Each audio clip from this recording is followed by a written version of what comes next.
Hi, everybody. Thanks for coming today. We're going to talk about getting mental health services covered through insurance. Basically, it's designed for what consumers need to know, but we also have some information for providers. Is it possible to get a show of hands on how many of you are providers? Is that possible? Okay, we're going to move on. I'm not sure that it's possible. Okay. Um, Next slide. Sorry for this. Okay, this talk is dedicated to a dear friend who recently passed away in a fire trying to save her autistic son. And her name is Fada Al-Malidi, and she was an amazing advocate and fighter, a member of the autism community, and she taught me really not to take no for an answer. And when you're dealing with insurance, that's quite a feat. Um, but this talk is dedicated to her memory, and I'm going to get started. Okay, so we are a nonprofit. We formed over 10 years ago when parents came together and we realized that we were getting very few services from our health plans for our children with autism. We expanded about 5 years ago to include those with other mental health conditions. And we've been active in policy and advocacy, and we worked to get the autism mandate passed into California law back in 2012. And then in 2014, we got another law passed for those on Medi-Cal. We worked recently on SB 855 to help update the California Mental Health Parity Act. And we see a lot of injustices and things that don't work right in the insurance system. And when we see them, we try to pass that information on to state regulators so that they can try to fix the problem. And we also pass them on to state legislators. And we encourage you to work closely with your state legislators and let them know when there are systemic problems that are not working, because that's the only way we're really going to get change. We advise families on how to get insurance to pay for mental health services. We offer a free initial consult. We'll explain to them what's going on. And the main thing we do is we write a lot of appeals and grievances for families when they're denied mental health services. And we also get involved with state regulators, and we send the cases to external review. We will talk about that later on. We offer our services on a sliding scale based on household income. We have an hourly rate. And as I said before, we feed the information of what's not working back to regulators and back to legislators. Sometimes we get we get judgments, enforcement actions taken against the health plans for not following the laws as they're supposed to, or blowing off the claims, taking months to respond to a claim that they're only supposed to take 30 days to respond. We have a lot of information on our website. It's called www.mhautism.org. And it's got a lot of information there on how to. And we also offer educational seminars, and we put out a quarterly newsletter, because this is a dynamic field and things are constantly changing. 3 weeks ago, we got this amazing set of laws passed in California. And so it's really important to keep up on those changes. Whoops, sorry. This is, did I skip this? Okay. Wait a minute, this is going, sorry. I'm so sorry about this. Okay. This is my son, Aaron. He is on the spectrum. He is my inspiration, and he is what helped me, what inspired me to start the organization that I did. And part of it was I was trying to get services for him, speech, occupational therapy, social skills therapy, and it was really hard. I have a doctorate in public health, and English is my native language, and all I could think of, wow, why is this so hard? It's so hard for me. And I have this background that I have, it must be impossible for other people. And so he inspired me. He's currently doing quite well. He's working in a supportive living environment and holding a job, and he got his AA in early childhood education. Um, so why all this interest in getting mental health treatments covered? Well, it's a benefit that we pay for in one form or another, whether it comes directly out of our paychecks, we cut a check, or it comes out of our taxes. And mental health conditions are medical conditions, and they impact more than 20% of the population. That was pre-COVID. It's much higher now. And standards of medical necessity include reducing pain, alleviating disability, and improving functioning. Mental health is one of 10 essential health benefits. Am I not in slideshow mode? Okay, I'm going to go back into slideshow mode.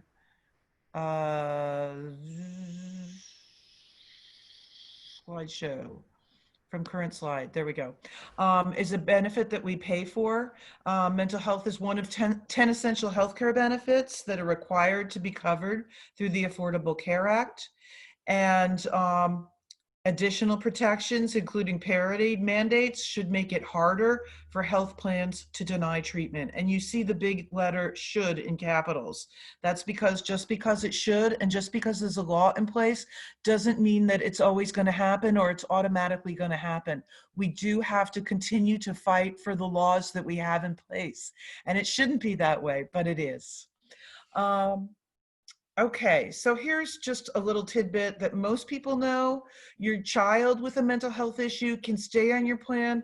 The hard and fast rule is till age 26. But if your loved one is disabled by their mental health condition, if they can't work, if they're receiving SSI, if they're financially dependent on you, they can stay on your plan much longer. And you need to ask your HR person or tell them.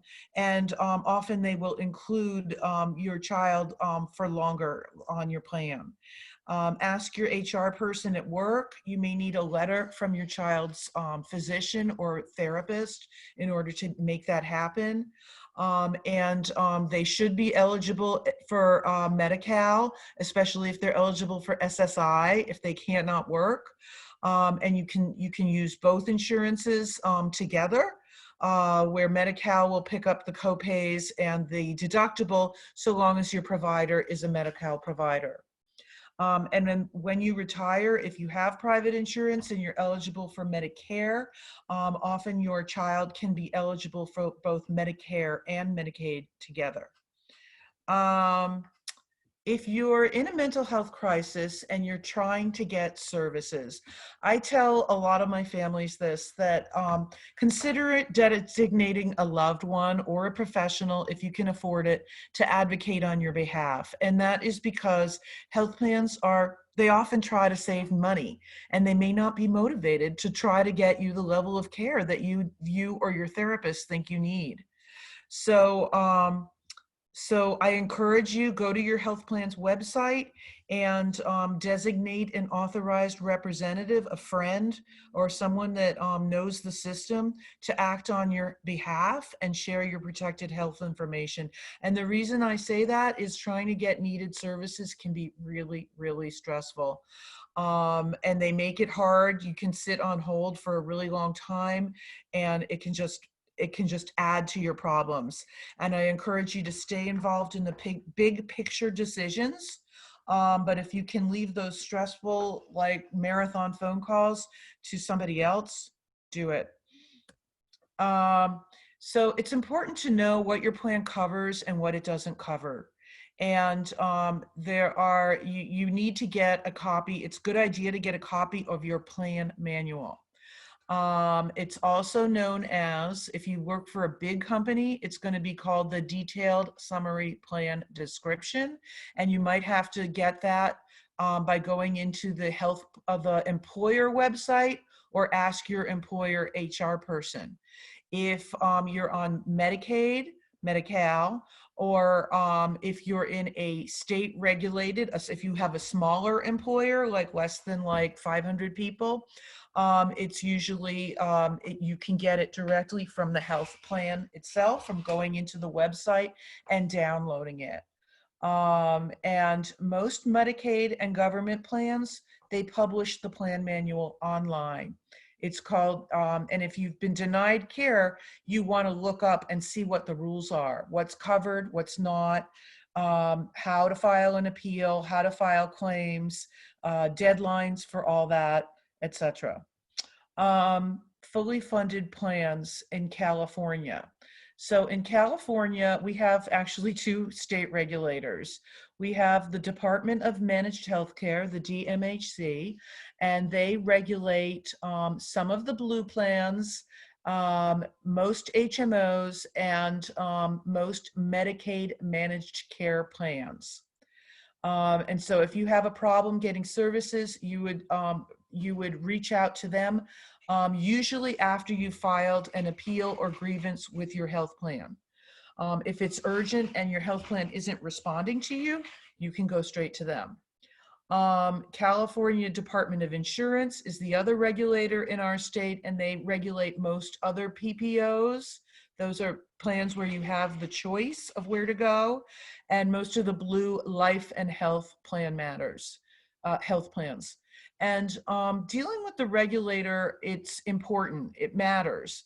And our California regulators will sometimes intervene when we can't get our health plan to act in a way that we feel that they should be, or respond in a timely fashion. And if they are violating the law, and sometimes they are. Medical disputes can be resolved through an independent review process. And in California, the overturn rate is high, it's 60%. So it's worth it to try if there's a dispute about whether you're trying to get a treatment and you're saying that you think and your provider thinks it's medically necessary and your health plan is saying it's not. It's worth it to take that case to the external review, to the regulator, and they will send it to external review. And Medi-Cal managed care plans also have this option when there's a dispute about whether a treatment is medically necessary or not. And for Medi-Cal, some of the laws are the same and some of them are different. We don't have the state California Parity Act that does not cover Medi-Cal, but Medi-Cal managed care plans are covered by the Federal Mental Health Parity Act, and we will talk about that on this slide. The Federal Mental Health Parity Act, it was initiated in 2008. It's for short, it's known as MAPIA. And it requires that mental health treatment be no more restricted than substantially all medical and surgical conditions.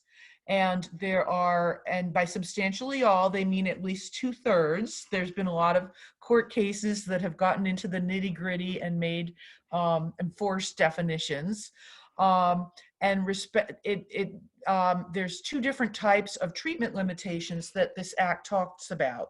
There's quantitative treatment limitations, and examples of those are visit limits, deductibles, co-payments, etc., all that kind of stuff. And then there's also there's non-quantitative limits. And those include that basically it requires that a broad scope of therapies be covered, that limitations based on type of facility, geographic limits, network adequacy, those things should they can be no more restrictive. And so those are sometimes harder to understand. I did give you guys even pre-authorization requirements. I did provide a handout that the federal government has put out that describes examples of treatment limitations that are being examined and challenged. So it's a federal law, and it extends to nearly all health plans through the Affordable Care Act mental health requirement. And it's a new law, and interpretations are currently being challenged in the courts. There's been a lot of cases recently on wilderness therapy, basically that it's medically necessary and that there's adequate evidence to support it. And there's also been a recent court case called Witt versus United Health, which was the inspiration for parts of the California Mental Health Parity Act, which basically requires that health plans use guidelines in determining medical necessity that have been developed by a body of professionals and not by themselves, that they have in the past issued their own guidelines on how they determine what kind of care you need. And that trial, Witt versus United, basically found that the requirements they were using were too strict, and people couldn't get treatments that they really needed. The Federal Mental Health Parity Act applies to Medi-Cal managed care plans, covered California plans, and larger employer plans. The only plans that it doesn't apply to are some government plans and grandfathered plans and some military plans. So this is the old Parity Act. It's the current act until January 1st. And it basically, the California Act. So there's the federal act, and then there's California Act. And the California Act basically said that you had to provide all medically necessary treatments for people with one of these 10 mental health conditions. However, some of these conditions are out of date, and some of them, there's no substance abuse in here. There's no PTSD. There's lots of stuff that is not in here that needs to be in here that can be quite severe. And so effective 1/1/2021, this is what, if any of you went to Senator Wiener's presentation, he talked about SB 855, and it includes all the disorders in the DSM. And as I was saying about the Witt case, it requires that health plans use medically necessary standards that are evidence-based and that are developed by professional organizations, rather than those that are developed by for-profit institutions or the health plans themselves, because the court found that these guidelines were developed to save money for insurance companies rather than objectively making determinations based on the medical evidence about the type of care that clients needed. And so it must provide all medically necessary treatments, including intermediate levels of care. That would be intensive outpatient, day treatment, and residential treatment. They must treat the underlying conditions, not just ameliorate the current crisis. And in making determinations, they must err on the side of caution and safety rather than, which they hadn't been doing.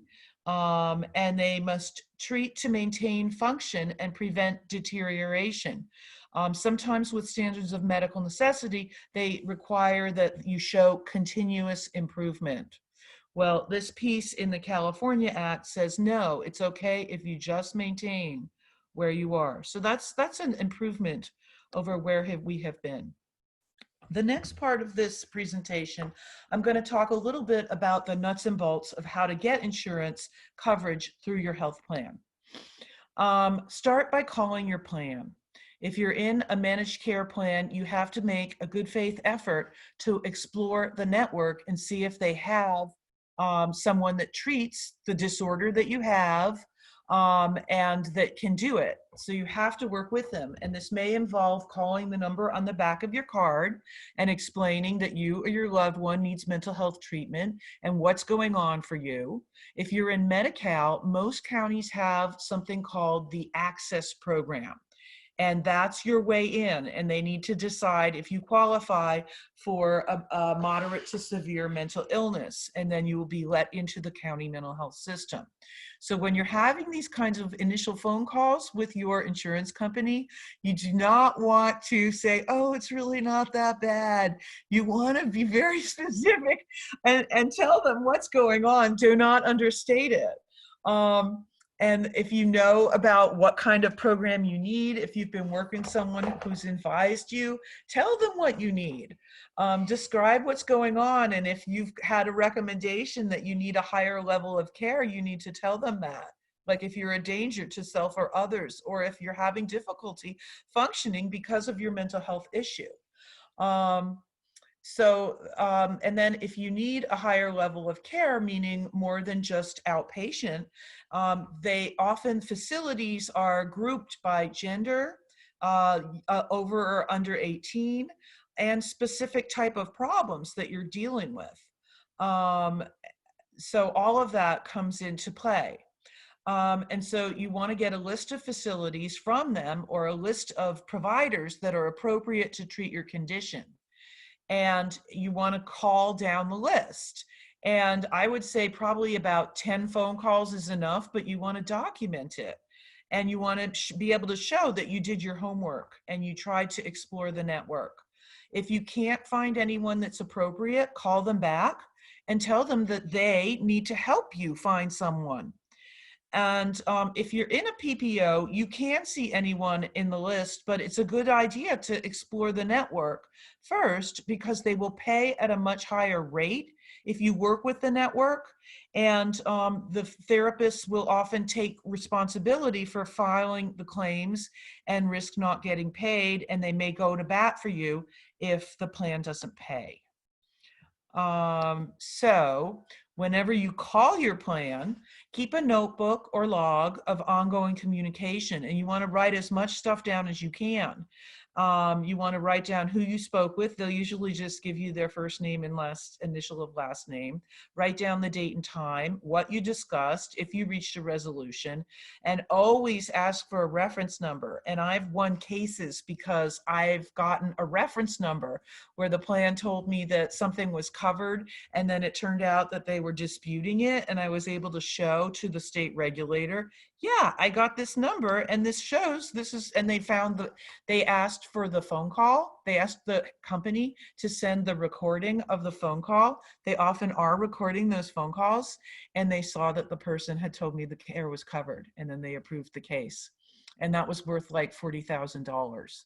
So make an effort to explore your plan, call down the list.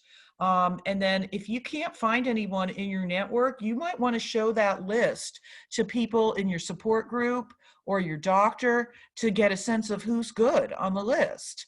If they don't call you back in 24 hours, that's a no. If they don't have space and they want to put you on a waiting list, that's a no. If they don't treat your condition, that's a no. And if you get no hits, you call the plan back, you tell them that their network is insufficient. And if they won't help you find a provider or placement, ask them to. If they won't, go back to your friends and support group and look out of the network. And once you've found a provider, you can call the plan back and request what's called a single case agreement. And the provider will have to work with the plan, and they will reach an agreement as to rate. And then you can go forward from there, but you're getting it at the in-network rate. So California standards are pretty high for network adequacy. If the initial visit, they're supposed to get you in within 10 days and 2 days if it's urgent. And they're not supposed to make you drive more than 30 minutes or 15 miles from your home in most counties. And that's for outpatient sessions, and 60 miles for residential. However, it is important to know if you're in there are certain rural counties that have requested waivers. So for certain rural counties, it might be further. And this is, there's a link right there. You're going to get copies of these handouts that tells you a little bit about getting mental health care and what's covered and what you can expect within the state. And it's important to remember that open choice type plans are also obligated to have a sufficient network. And they might try to trick you and tell you that that's why you have out-of-network benefits. No, that you have out-of-network benefits so that you can have a choice. But if they don't have a choice, then they have to pay at the in-network rate. Facilities that work with insurance, they do something called utilization review, and they may need to provide regular check-ins and updates. And sometimes it's as often as once every 3 or 4 days. And so that can be burdensome. And so if you're trying to get a single case agreement with a facility that doesn't work with insurance, it's important that they understand that. And we sometimes will pick up that slack, but we do charge for that service. Like we will do that for a facility that doesn't work with insurance. This is about pre-authorization, and I'm going to skip this slide. I think the important thing to know is that in some plans, you're supposed to call for pre-authorization, but usually they want your provider or the facility to call if for certain types of services. And if the facility calls, whoever calls, get a tracking number to show that you made an effort to get pre-authorization. So there's a lot of detail there. And then this is about submitting your own invoices. If you work with non-network providers, this is a list of what needs to go on the provider's document. And you may need a member claim form, and you can load it on to the online portal to get, that's in most PPO type plans. We can talk about that if there are questions. Medi-Cal. What is available within Medi-Cal managed care plans may vary by county. If your issues are moderate to severe, it's supposed to be managed in the county mental health systems. And most counties have an access program to determine if you qualify for, the county mental health systems. And they're supposed to offer you assessment and a diagnostic evaluation, regular therapy, medication management, interpretation if needed, matching to an appropriate therapist if you need that, referral to crisis care, which may include inpatient treatment, and substance use disorders are often handled in a separate county system. And so it can be quite confusing. And it's not clear that all counties offer a full spectrum of care, which is required by the federal mandate. So if you're trying to get a higher level of care that your system, your county mental health system doesn't offer, I encourage you to bring this to the attention of your local county legal aid for help with appealing that and bringing it to attention. Okay, we're going to talk a little bit about denials. There are basically 2 types: not medically necessary, and then the second type is administrative denials. And that's about basically disputes about payment, or it could be they might tell you that something's not a covered benefit. So medical necessity denials, it can happen at the beginning of treatment. They can say you don't need the treatment at all, or they can say it can happen like, in the middle of your stay, they can say you no longer need ongoing treatment. And they need to tell you, they need to provide you this denial in writing. And if they don't provide it, you need to request that denial letter in writing. And sometimes they try to tell you that they don't have to, or whatever. And in like Kaiser, you have to go, you're going to ask your doctor for the services, but if they say no, you need to tell member services they say no, and you need to see the denial in writing. And they're supposed to give you an actual reason, and they're supposed to provide you with guidelines that they use to determine whether or not you needed the services. So these are some common denials that we see when we help families get facilities covered. Administrative denials are, they're not covered, or they're an underpayment. They might pay, you might have a $200 bill for insurance, and they'll tell you that usual and customary rate is $50, and then they're only going to pay half of that. And so you can dispute those. You can ask them for their methodology and try to figure out how they arrived at that rate. And so if they tell you that a service isn't covered, you want to make sure that that's also written into the plan manual. And if it's like evidence-based, then you may be able to argue that it should be covered under the California Parity Act. If it's not a written exclusion, hidden exclusions are actually illegal, and they're supposed to make all exclusions clear and plain in the policy manual, in the language that you can understand. If it's not paid appropriately, you can dispute and request that they reprocess it. Sometimes that's all it takes. Sometimes if you have out-of-network benefits and you send it and it's in-network, they'll process at the out-of-network rate and wait for you to tell them that it needs to be paid at the in-network rate. So reading those statements that come after you've had treatment is very important to make sure that they're following what they said they would. So first they take out the deductible, and then they usually pay a percentage of coinsurance, and then they will pay after you've hit your out-of-pocket annual maximum. This isn't commercial insurance. They pay the whole thing. And so these are common reasons we see for administrative denials, and most of them can be challenged. Because if you need a service and it's medically necessary, this new law is saying, hey, they're supposed to provide all medically necessary treatment. So some of these things can be disputed, and I encourage you to try. Special law in California, a lot of people don't know about. Once a plan has authorized services, they can't really, they don't really have any options to get out of paying for it. The law basically says the plan may not rescind or modify the authorization for any reason.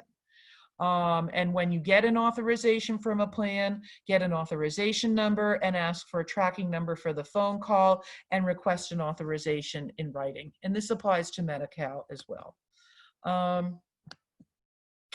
What needs to be included in a denial letter? This is in your handout. More detail on this is in your handout. Clearly identify what services they're supposed to tell you what is being denied, including the provider, the date of service, the type of service. They should tell you why they're denying the claim, and they're supposed to instruct you on next steps on how to file an appeal. And there are time frames allowed as well. And some plans, most state plans offer you only one level of appeal now, and they're supposed to respond in 30 days. They may want you to appeal by phone. I encourage you to put it in writing so that if you have to go to external review, there is a paper trail. And when we work these denials, we carefully review the reasons and try to try to base it on that. So I'm almost out of time. There is a handout on what to include in the appeal letter. I encourage you to read through it if you need to write an appeal. Internal appeals are often denied. Real justice often occurs in external review, 60% overturn. So take it that way. You can also take it to litigation. Some of these lawyers will work on contingency, and legal aid is supposed to help those with county mental health systems. And then if there's an administrative problem, bring it to the attention of the DMHC or the CDI. They will often intervene and help.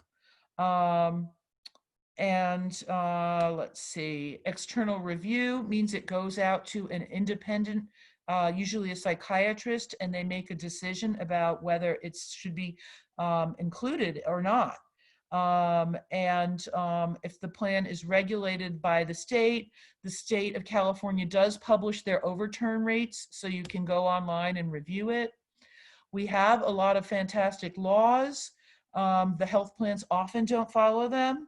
And class action lawsuits promote lasting change on an industry-wide level. That Witt case is amazing.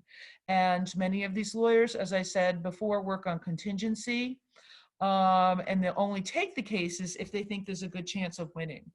And sometimes it's the best option. It's not always the best option. It takes like a year or more to get to win. And here are the takeaways with working with insurance. Take time and support from clinical staff.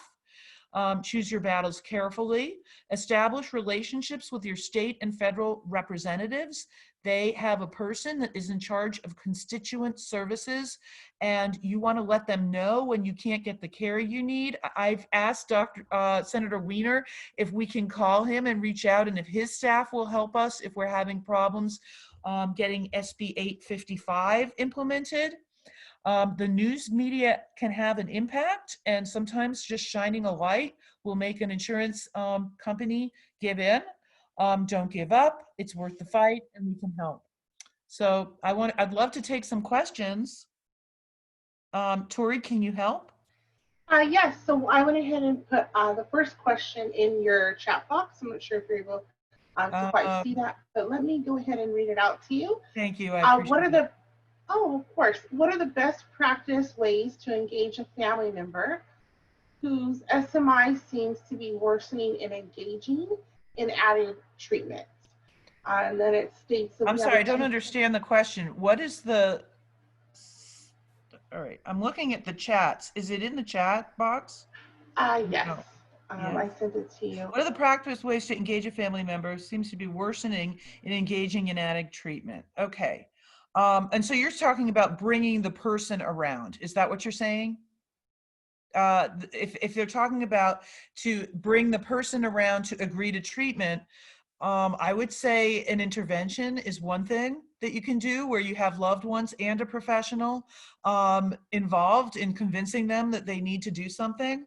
And then, so that's one option.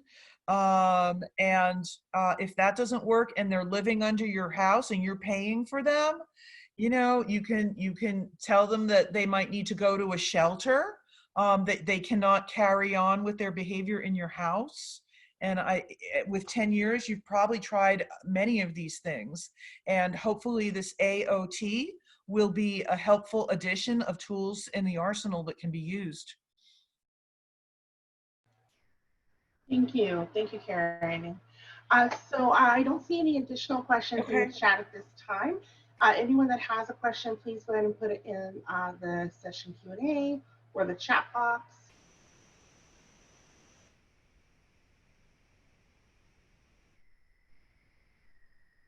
Yes, you can download the presentation, right, Tori? They're going to be able to, correct? Yes, we will be sharing the presentation right on the NAMI California event page after conference, and as well as all the handouts. Right, and there's more information and more details on our website. Our website is actually pretty detailed, and if you're working on something very specific, I'm happy to give you like a half an hour, you know, session to help you prioritize what your options are and how to proceed. So we offer that to the public.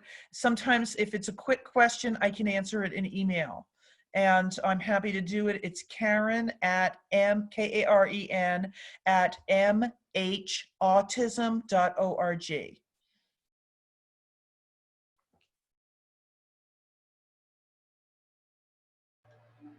Karen, can you go ahead and type that right into the chat, and I'll share it with everyone?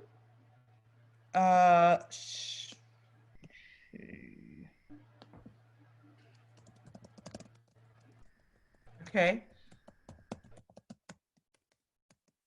You can also sign up for our newsletter because there are lots of changes that happen.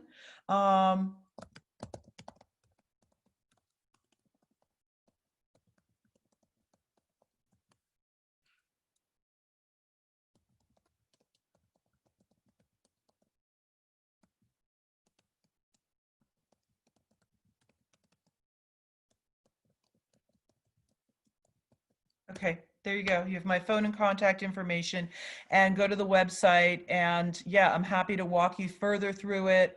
And especially the provider stuff I kind of skipped over. But the thing that is important to remember is that if we speak up Our stories are really important. And this is something that I really learned from my friend Fada, who recently sadly and tragically passed away. But she spoke up a lot about what was going on with her son and what didn't work. And people did listen. And it's important to go up to the Capitol and get to know your legislators and let them know that what's going on and what's not working. You know, a lot of this stuff is regulated at the state, and some types of plans, and I didn't talk about it because I didn't want to confuse you. There are certain types of plans, if you work for a big employer, it's going to be federally regulated, not state regulated. And so you're going to need to talk to your state Congress people about what's not working. And I think if we have a new administration in November, it's well possible that we will have more activity on the federal front as well, because we're not getting enough regulation from the main regulator at the federal level, which is the Department of Labor. Okay, I've got some questions. Can the primary subscriber of private medical insurance deny services to secondary dependents? Primary subscriber is the person who is the employee, but I don't know if I'm understanding your question right. So if you're covered on their plan, no, they can't deny you access to their plan if you're covered. What if the subscriber declined consent for mental health services? I think that's just like any other person. You would need to get an intervention for that person. The person who is primarily covered is the subscriber. That's the employee. And then everybody else in the family is dependents. And so that person doesn't have more or less access to treatment. What if this, so if the subscriber declined, it's the same situation as you'd use in any other with where you need an intervention. Okay, and okay, not the employer. No, the person who is the employee is primarily covered, and then everybody else are that person's dependents. I'm not sure if I'm making it clear. Tori, do you have any insight? Sylvia L, the person, is that from you? I was just I went ahead and sent it in over to you. But yes, it looks like you clarified the question Okay. quite well. Thank you, Karen. And Okay. Sylvia, if you have any additional questions on that, please go ahead and put it into chat. And if we don't Okay. answer it during this call, we can definitely reach out after. Well, thank you. Thank you for listening and thank you for attending.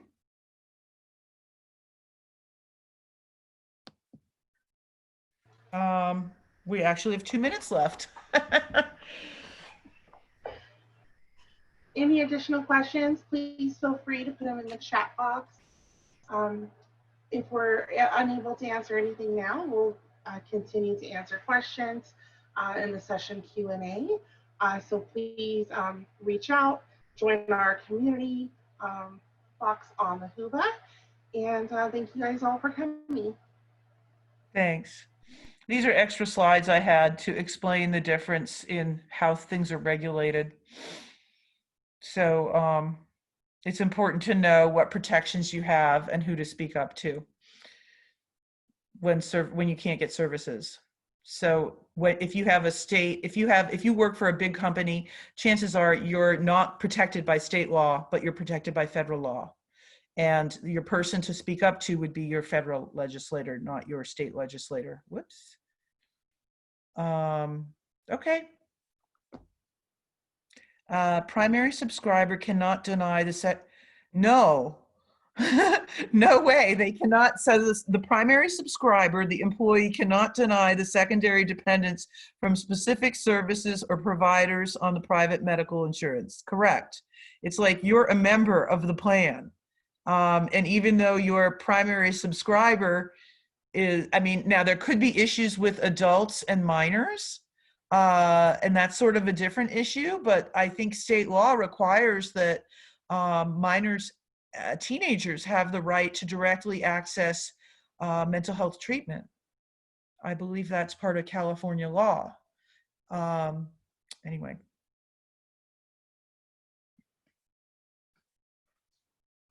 Okay. Thank you.